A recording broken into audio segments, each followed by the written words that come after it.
बिस्मिल्लाहिर्रहमानिर्रहीम, अस्सलाम वालेकुम। आप देख रहे हैं program news night with Anika Nasar. नाज़रीन, पाकिस्तान की मईशत डावाडोल है, ये तो हम सुनते आ रहे हैं और बड़े अरसे से सुनते आ रहे हैं। अनफॉर्चुनेटली पाकिस्तान की मईशत को सही कौन करेगा, इस सवाल का जवाब आज तक हम लोगों को 75 साल के अंदर मिला नहीं और शायद आगे भी नहीं मिलेगा अनटिल और अनलेस हम रिगरस चेंजेस ना करें अपनी पॉलिसी के अंदर। पाकिस्तान में वही शख्स पाकिस्तान में काम कर रहा हो तो वो उस तरीके से आउटपुट नहीं दे पाता, लेकिन जब बैरून मुल्क जाए तो उस शख्स की सलाहियतें निकल कर सामने आती हैं। हम लोगों के यहाँ अनफॉर्चुनेट सूरत हाल ये है कि पाकिस्तान की माशी सूरत हाल को चलाने के लिए, पाकिस्तान की मईशत को चलाने के लिए गरीब आदमी से ज़्यादा एक अमीर आदमी की तरफ तवज्जो दी जा रही है। एक ऐसी इकॉनमी है जो टॉप टू बॉटम तो है, लेकिन हम वो बॉटम टू टॉप वाली जो इकॉनमी है, जो नीचे से ग्रास रूट से चलती है और ऊपर तक फ़ायदा देती है, उसकी तरफ ध्यान भी नहीं दे रहे। पाकिस्तान के अंदर जो ट्रेड डेफिसिट है वो भी अच्छा खासा बढ़ चुका है और इसके साथ साथ ऑब्वियसली इंपोर्ट एक्सपोर्ट का जो गैप है, ट्रेड गैप है, वो भी हमारा अच्छा खासा है। इस साल ही जो पिछला फिस्कल ईयर गुजरा 21-22, उसके अंदर हम लोगों ने $32 बिलियन का एक्सपोर्ट किया है और $80 बिलियन का इंपोर्ट किया है। यानी हम लोगों ने जो चीज़ें खरीदी हैं वो तकरीबन दुगनी है उससे जितना हमने कमाया है। ऐसी सूरत हाल में पाकिस्तान को शदीद मुश्किलात का सामना करना पड़ सकता है। कोई इसको श्रीलंका से मिला रहा है तो कोई इसको दिवालिया होने की नवीद सुना रहा है, लेकिन मामलात को दुरुस्त करने के लिए क्या करना है ये हमें कोई नहीं बता रहा। हर सियासी जमात आती है, 5 साल का सोचती है, अपने इख्तदार का सोचती है, चली जाती है। लॉन्ग टर्म पॉलिसीज हमें देने को कोई तैयार नहीं है। डॉलर का रेट आसमान से बातें कर रहा है। रिकॉर्ड सतह के ऊपर आज भी हम लोगों ने देखा कि डॉलर जो है वो महंगाई की तरफ ही बढ़ता चला जा रहा है। कभी थोड़ा नीचे होता है, कभी थोड़ा ऊपर होता है। इसके साथ साथ स्टॉक एक्सचेंज के अंदर मामलात गड़बड़ जाते हैं। मिफ्ता इस्माइल साहब कहते हैं कि मामलात अब बेहतरी की तरफ जाएंगे क्योंकि हम IMF की तरफ चले गए हैं, but we don't see that happening. क्यों नहीं हम देखते क्या मसला है? हम लोगों की इकोनॉमी ओवरहीट क्यों हो जाती है जब ग्रोथ बढ़ती है? हमें शरह सूद क्यों बढ़ानी पड़ती है जब हमारी इकोनॉमी की ग्रोथ, GDP रेट बढ़ जाता है? इन तमाम चीज़ों पे बात करेंगे और एक गरीब आदमी के लिए एक पॉवर्टी फ्रेंडली या पॉवर्टी एलिविएशन फ्रेंडली इकोनॉमी कैसे बनाई जाए, इसके ऊपर भी बात करेंगे। बहुत सारे पहलू हैं मईशत के, इन तमाम पे बात करने की कोशिश करेंगे। मेरे साथ जो मेहमानान मौजूद हैं मैं उनका तारुफ करवा दूं। शाहिद हसन सिद्दीकी साहब हमारे साथ मौजूद हैं, जाने माने इकोनॉमिस्ट हैं, किसी तारुफ के मोहताज नहीं। बहुत शुक्रिया शाहिद साहब, आपने हमें ज्वाइन किया, pleasure having you. Zia Bande हमारे साथ मौजूद हैं, ज़िया साहब भी एक इकोनॉमिस्ट हैं, बहुत शुक्रिया ज़िया साहब, आपने हमें ज्वाइन किया, पॉवर्टी एलिविएशन के ऊपर भी काम कर रहे हैं। शकील रामे हमारे साथ मौजूद हैं, इकोनॉमिस्ट हैं और CEO हैं Asian institute of eco civilization के। शाहिद साहब, सबसे पहला सवाल मैं आपकी तरफ लेकर आऊंगी, लेकिन एक ब्रेक के बाद।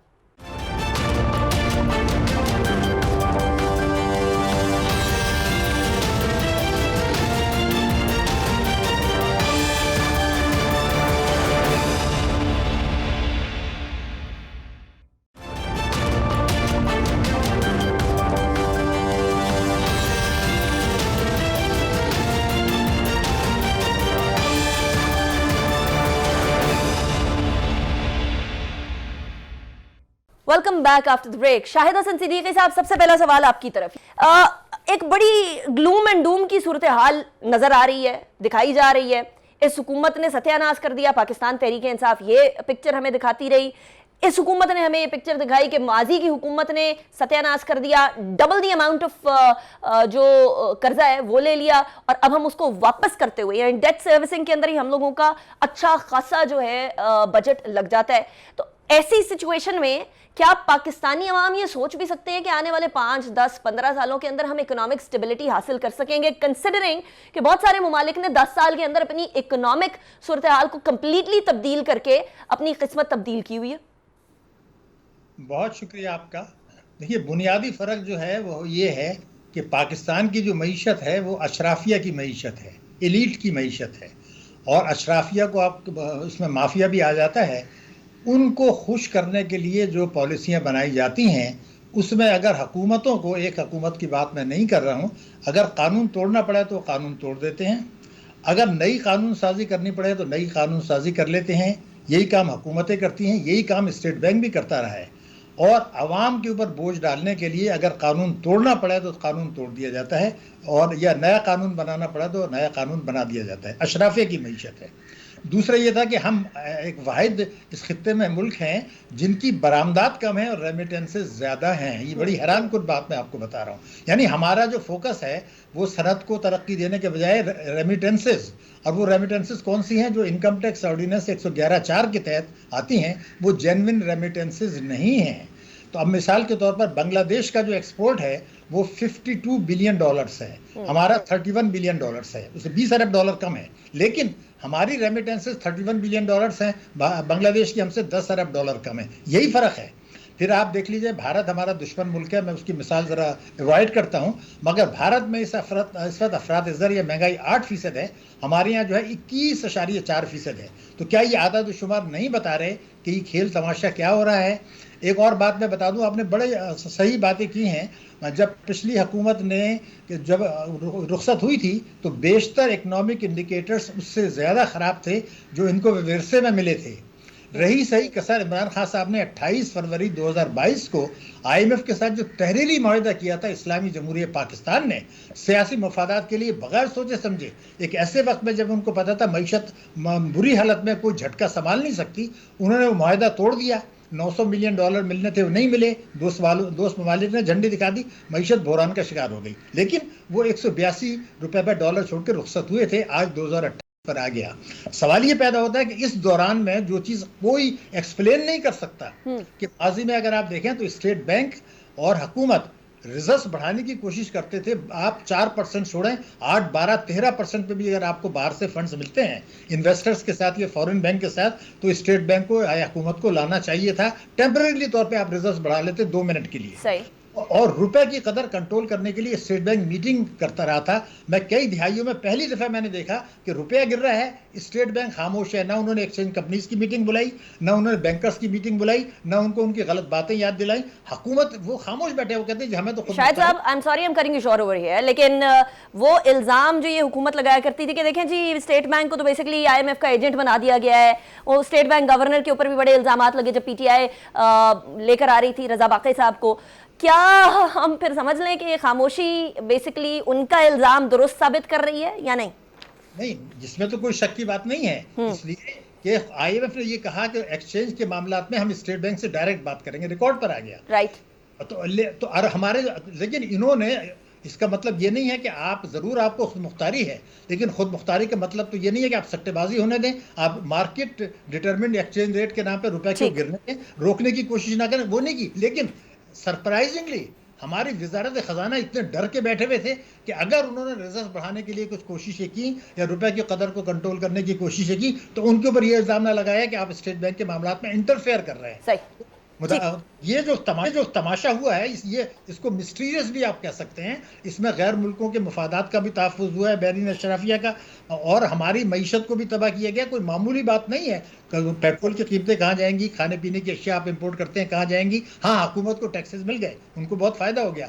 जिन लोगों ने चोरी का पैसा रखा था और उनको आपने एमनेस्टी दी थी कि आप 6% टैक्स देके पैसा बाहर ही रहने दें, और अच्छा, शाह साहब, आपने एक बड़ी इंपॉर्टेंट बात की है कि हुकूमत को टैक्सेस मिल गए, लेकिन एक आम आदमी जो है वो at this point in time because of the inflation और माइक्रो इकोनॉमिक मिसमैनेजमेंट की वजह से अच्छा खासा सफर कर रहा है। लेकिन जैसा coming to you, generally tax result हुआ करता है बिजनेस एक्टिविटी का।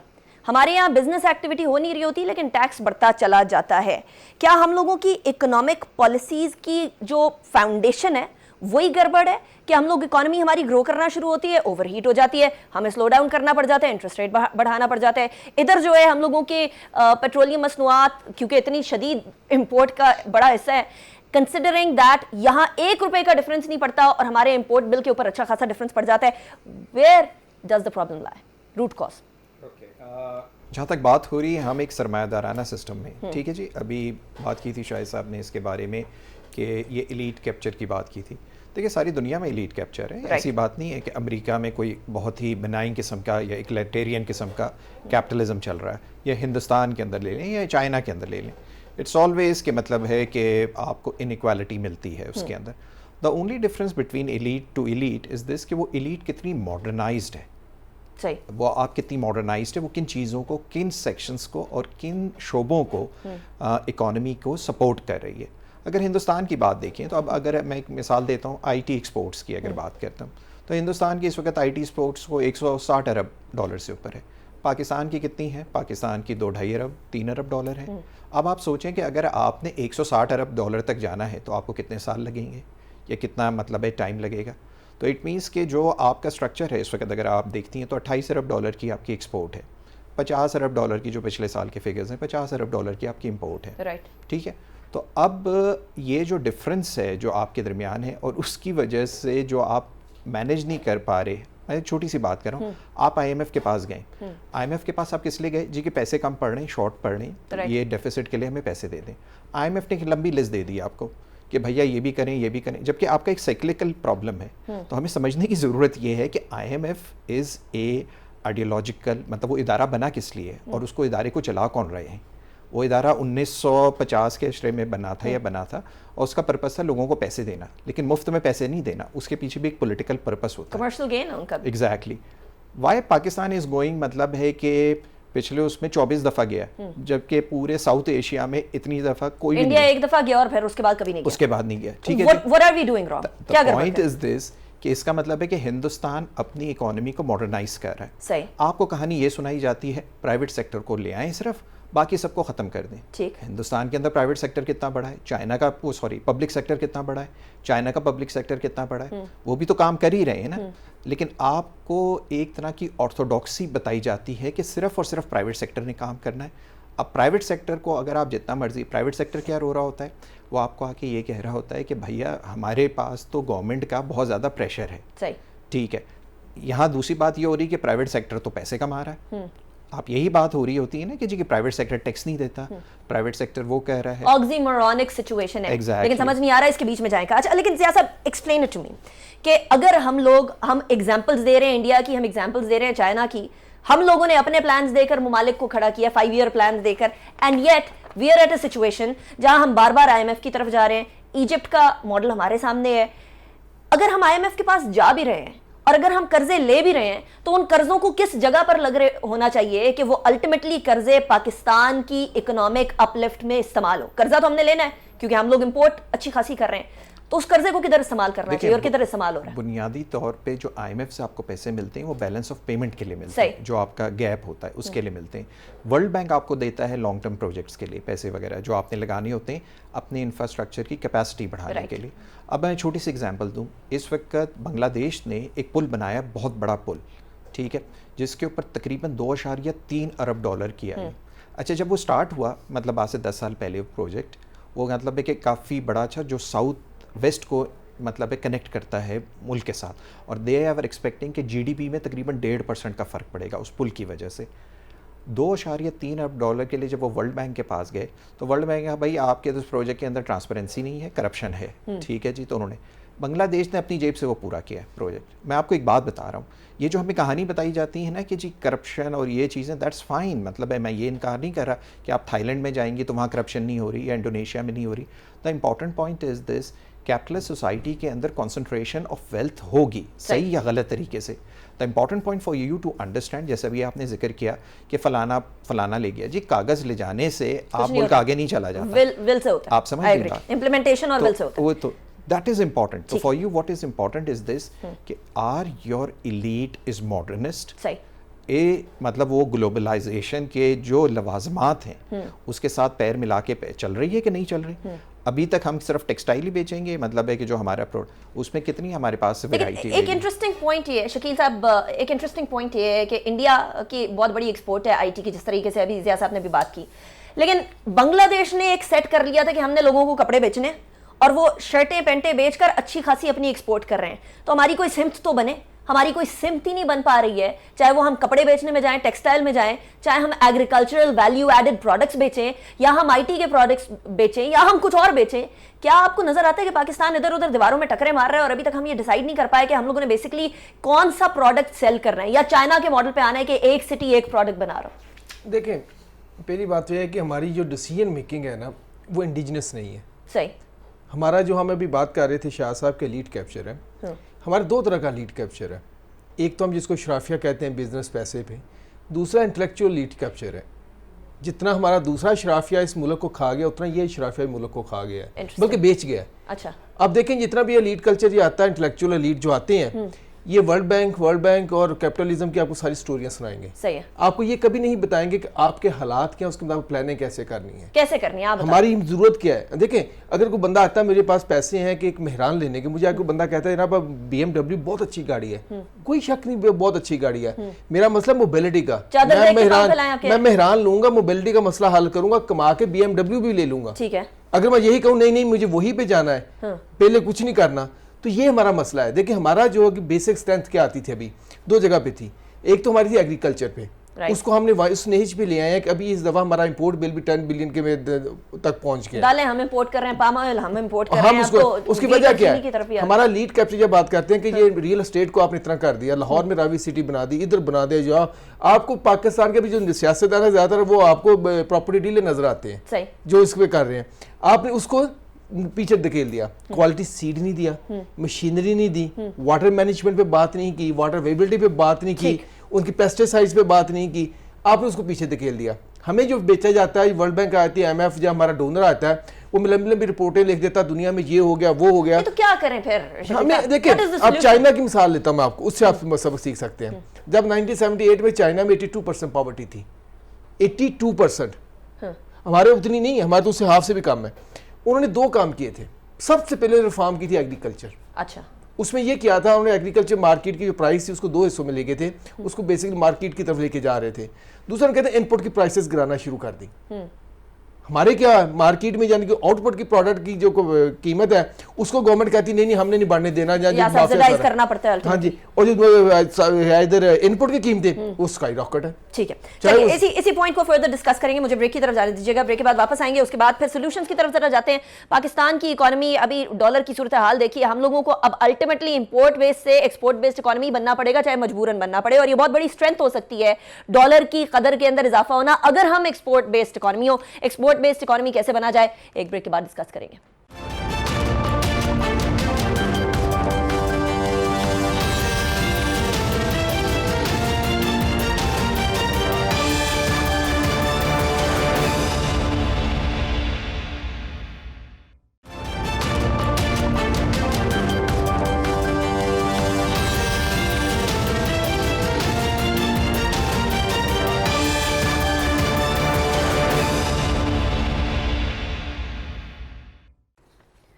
Welcome back after break. Break पे जाने से पहले हम बात कर रहे थे कि बहुत सारे ऐसे चीज़ें पाकिस्तानी शख्स के अंदर या पाकिस्तानी इकोनॉमिस्ट के अंदर अब जानी जा रही हैं कि हमारा जो पॉलिसी का फ्रेमवर्क है वो इंडिजिनस होना पड़ेगा।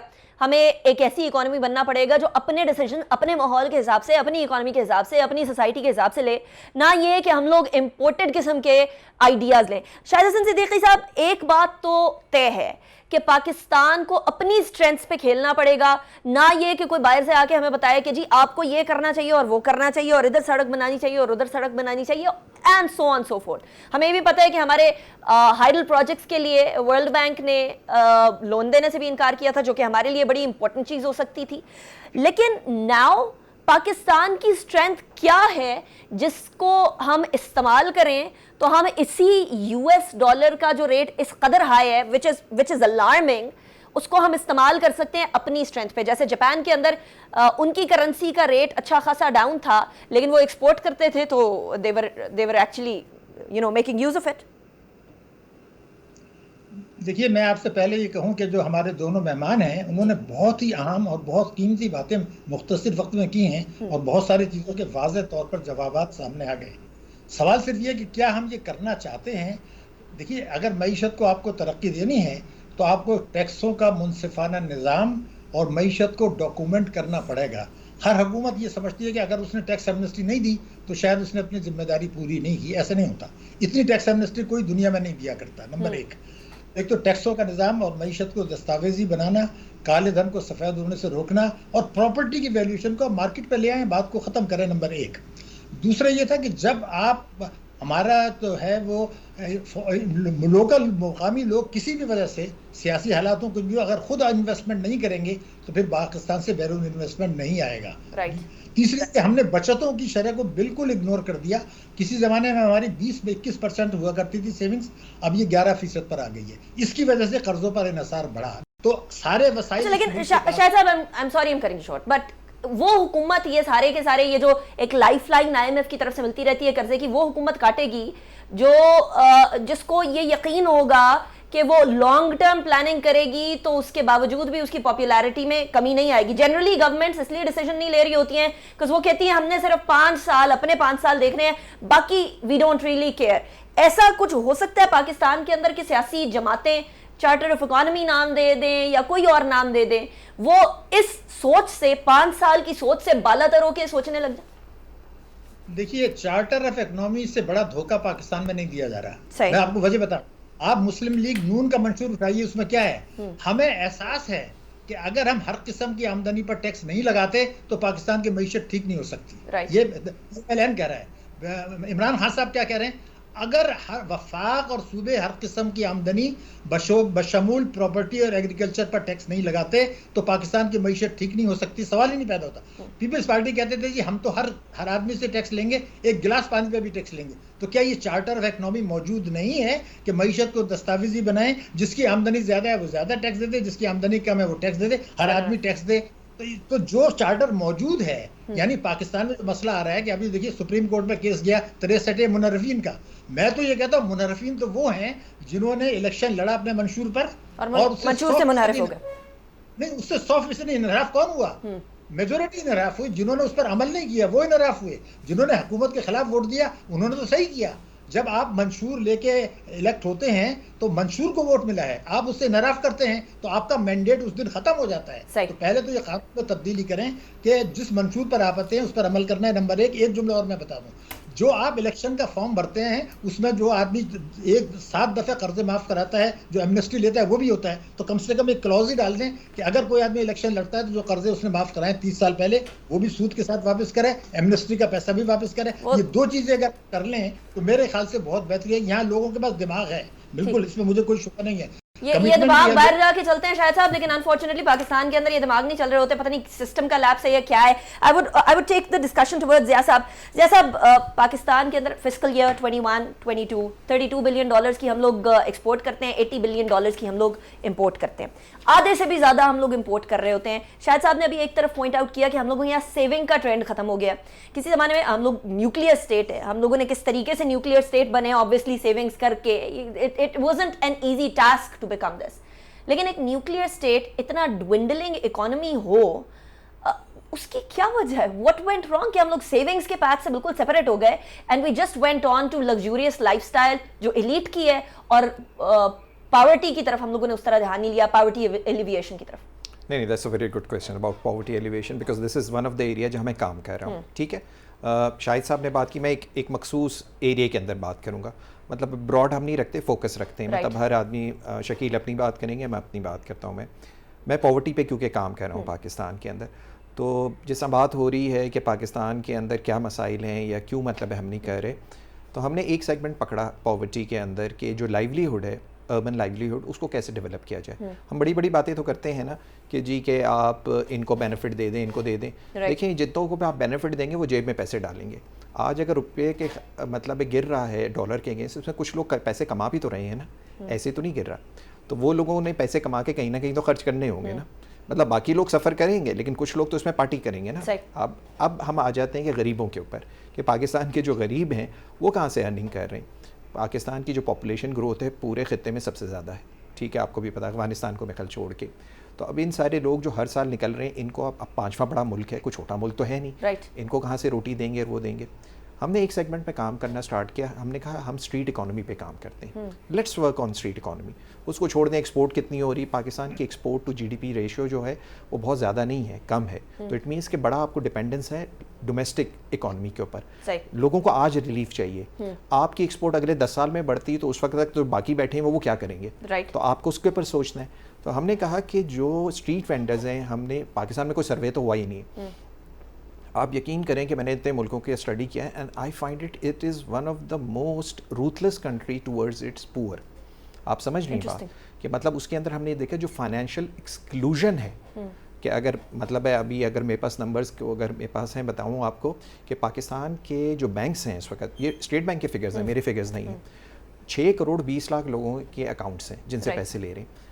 टोटल इन्होंने 54,000 लोगों को उसमें से जो लोन दिए हैं 2021 के जो आउटस्टैंडिंग है वो 83% 54,000 लोगों को दिए हैं। अब आप ज़रा एक्सक्लूड देखें और उसमें से भी 2300 पार्टियों को 50% लोन उसमें से दिया हुआ है। अब आप सोचें कि जब आपने सारा, बैंकिंग बहुत इंपॉर्टेंट है, जब सारा पैसा कुछ को दे दिया है वो किधर लगा रहे हैं? So, हमारी बैंकिंग सेक्टर भी एलीट फोकस है। एलीट फोकस है टोटली। तो अब गरीब को तो पैसा ही नहीं मिल रहा कहीं, अब वो कहाँ से ग्रो करेगा?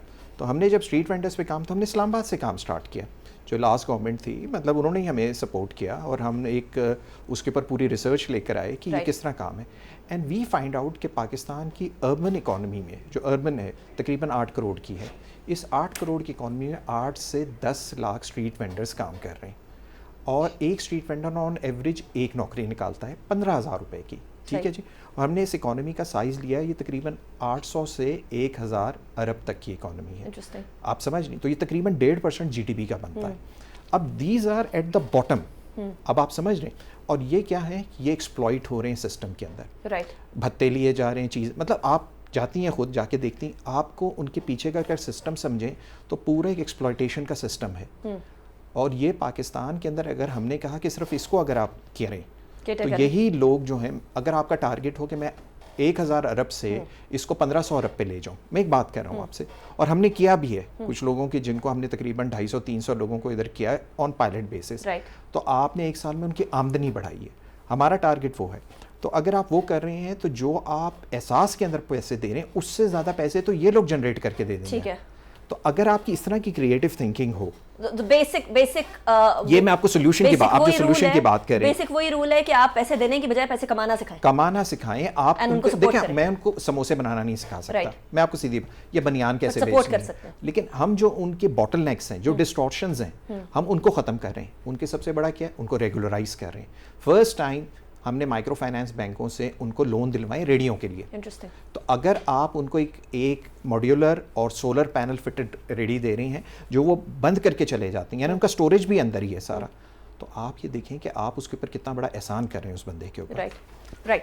ठीक है शकील साहब, अगर एट द एंड हम देखें कि इस गवर्नमेंट या किसी भी गवर्नमेंट या पॉलिटिकल सिस्टम ने सॉल्यूशंस निकालने हैं, and for the people who are at grass root level, वो लोग नहीं जो कि ऑलरेडी अरबों रुपए कमा कर बाहर भी लेकर जा रहे हैं, यहाँ भी हैं, और उनकी लाइफस्टाइल को कोई फर्क नहीं पड़ता डॉलर किधर जा रहा है और किधर नहीं जा रहा। अगर उन लोगों के लिए कोई सॉल्यूशंस देने हो तो आपकी नज़र में पॉलिटिकल सिस्टम को क्या सॉल्यूशंस देने चाहिए? देखिए, सबसे पहले तो ये है कि पॉलिटिकल सिस्टम में जो अपॉर्चुनिटीज़ क्रिएट करनी है, ये बिस वगैरह को बंद करना चाहिए, बिल्कुल बंद करें। ये इनको जो बात है लोगों को कमाना, चाहे एहसास हो चाहे बिस हो, जो भी हो, बंद करें। लोगों को बैगर ना बनाएं, लोगों को पैसा दें कारोबार के लिए। जो आप उसको 12,000 देते हैं, जितना देते हैं उसको यकमुश्त दें कि आप अपनी या रेडी लगाएं, आप अपने यहाँ छोटा स्टॉल लगाएं, आप ये करें। उनको काम करना सिखाएं। हम चाइना की मिसाल देते हैं, चाइना में 95% जो उनकी पॉवर्टी खत्म हुई है वो इकोनॉमिक अपॉर्चुनिटी से हुई है। सिर्फ एक ऐड करूं जो शकील बात कर रहे हैं, चाइना में इस वक्त जो लोअर 40% है उसको बैंक क्रेडिट 39% है। ठीक है। और पाकिस्तान में जो लोवेस्ट 40% है उसका बैंक क्रेडिट 9% से कम है। ये मैं आपको ये बता रहा हूँ, उनको कैश ट्रांसफर बंद करें। ये जो आप उनको अल्टीमेटली आप ये कह रहे हैं कि वो पैसा जो आप दे देकर खर्च कर रहे हैं छोटी छोटी, उसको पता नुकसान क्या हो रहा है। मैं आपको मिसाल देता हूँ। मैं पिछले दिनों गया बहावलपुर, मैंने मेरे रिलेटिव से पूछा कि कैसे, उन्होंने कहा यार इस कपास चुनने के लिए ना, 7-8 माह पहले की बात है, कहता हमें लोग नहीं मिले। मैं क्यों? कहते कपास चुनने वाले लोग थे, वो कहते थे हमें 7 से 12,000 मिल गया, हम आपके लिए आके काम क्यों करें? आप लोगों को निकम्मा बना रहे हैं। ठीक है। नंबर 1। नंबर 2, अगर हमने इकोनॉमी सेट करनी है तो हमें अपने टैक्स और नॉन टैक्स रेवेन्यू में हमें अपने बैलेंस क्रिएट करना पड़ेगा। And how is that? हमारी स्टेट ओन एंटरप्राइजेस, सही, हमारी स्टेट ओन एंटरप्राइजेस में इतनी जान है कि वो हमें हमारी एक्सपोर्ट को पुश दे सकती है, हमारी लाइवलीहुड पैदा कर सकती हैं। उसमें हुआ क्या? जान है। हाँ, बहुत जान है उसमें। लोग कह रहे हैं आखिरी सांसों पे बहुत जान है, उसको आखिरी सांसों पे लेके आए हैं। मतलब जहाँ आपको एक बंदा चाहिए वहाँ आपने 15 बंदे रखे हुए हैं। ये तो आपने उसको पॉलिटिकल गेम की हुई है ना। अब एक चीज बताएं, कोई भी चीज, जो बिजनेसमैन है वो क्यों कारोबार करता है? वो कोई चीज खरीदता है, क्यों खरीदता है? वो इसलिए खरीदता है, प्रॉफिट है। तो हर बिजनेसमैन स्टील मिल क्यों खरीदना चाहता है? क्या कोई नुकसान के लिए खरीदना चाहता है? ठीक है। देखिए अभी हमारे पास या तो कुछ अर्से पहले ये भी बताया जा रहा था एक एंटरप्राइज ने दूसरी फ्री ML1 बननी थी, बननी अभी जो सी पैक के अंदर इंडस्ट्रियलाइजेशन का प्रोसेस होना है, राइट। कंस्ट्रक्शन चाह रहा है, तो हमारे तो वैसे स्टील का बूम है, नई इन्वेस्टमेंट आ रही स्टील सेक्टर में, यानी कि बाहर से इन्वेस्टमेंट आ रही पाकिस्तान में स्टील पॉलिटिकल भर्तियां निकालें, उसको इकोनॉमिक सिस्टम पे चलाएं। अब इसकी इतनी इंपॉर्टेंस मैं आपको मिसाल दूं क्यों जरूरी है बैलेंस। जब ये कोविड-19 आया तो अमेरिका को $2 ट्रिलियन जो प्रिंट करना पड़ा। सही। क्यों? हालांकि दुनिया की सबसे बड़ी इकोनॉमी है, मगर उसके पास पैसा नहीं था, उसकी जो क्या कहते हैं एलीट के पास पैसा है, जिसको भी हम ये कहते हैं ना कि एलीट कैप्चर, मैं कह रहा हूं एलीट अब्यूज, इसको टर्म यूज होती है वॉरलॉर्ड कैपिटलिज्म, उसमें जा चुके हैं। इसके अगेंस्ट चाइना को $1 नहीं प्रिंट करना पड़ा। सही। क्योंकि उनका जो इसके अंदर मुझे चाइना का एक और मॉडल है, I am sorry I am cutting short, but China का एक और मॉडल है, हर सिटी के अंदर एक प्रोडक्ट तैयार हो रहा है। वो थाईलैंड का चलता था, चाइना का भी और मॉडल है। चाइना जो है ना बड़ा कॉम्प्रिहेंसिव मॉडल चाहता है, वो एक चीज पे नहीं जाते। सही है। तो ये जो है ना चाइना का जो मैं बताने लगा था, पिछले साल जो उनका स्टेट ऑन एंटरप्राइजेस का जो शेयर था उनके जीडीपी में 32% था, राइट, जिसका 6 ट्रिलियन बनता है। ठीक हो गया, थैंक यू वेरी मच। इस तरह की हमें चाहिए बात। ठीक है, thank you very much Shakeel Rana sahab, Zia Bande sahab, Shahid Hasan Siddiqui sahab, thank you very much for joining us from Karachi. नाज़रीन, out of the box solutions की ज़रूरत है और इंडिजिनस सॉल्यूशंस की ज़रूरत है। पाकिस्तान के अंदर एंटरप्रेन्योरियल स्किल्स जो है उनको बढ़ाने की ज़रूरत है। हम लोग क्लर्क बड़े पैदा कर रहे हैं पाकिस्तान के एजुकेशन सिस्टम के हवाले से, जिसके बारे में एक और शो भी करूंगी कि पाकिस्तान के एजुकेशन सिस्टम को किस तरीके से रिफॉर्म किया जाए, ताकि अल्टीमेटली ये जो पॉलिटिकल बिकरिंग हम सुनते रहते हैं, ये जो फिंगर पॉइंटिंग हम देखते रहते हैं, इल्ज़ाम तराशी हम सुनते रहते हैं, इस इल्ज़ाम तराशी से ज़रा बाहर निकल के पाकिस्तान के अवाम के लिए अपॉर्चुनिटीज़ क्रिएट की जा सके। इकोनॉमी बड़ी बुरे हाल में, there is no doubt about that. लोग कह रहे हैं श्रीलंका की तरफ जा रही है, ठीक है जा रही होगी, लेकिन ऐसी बात नहीं है कि इसको टर्न अराउंड नहीं किया जा सकता, इसको तब्दील नहीं किया जा सकता। पोटेंशियल है, जब यही पोटेंशियल बाहर के ममालिक में जाकर अपना कारनामे दिखा सकता है तो पाकिस्तान में क्यों नहीं। सिस्टम को थोड़ा सा सही करने की ज़रूरत है। I hope this message reaches to the people that matter. Aneeka Nisar को इजाज़त दीजिए, अपना बहुत ख्याल रखिएगा। अल्लाह हाफ़िज़ नासिर।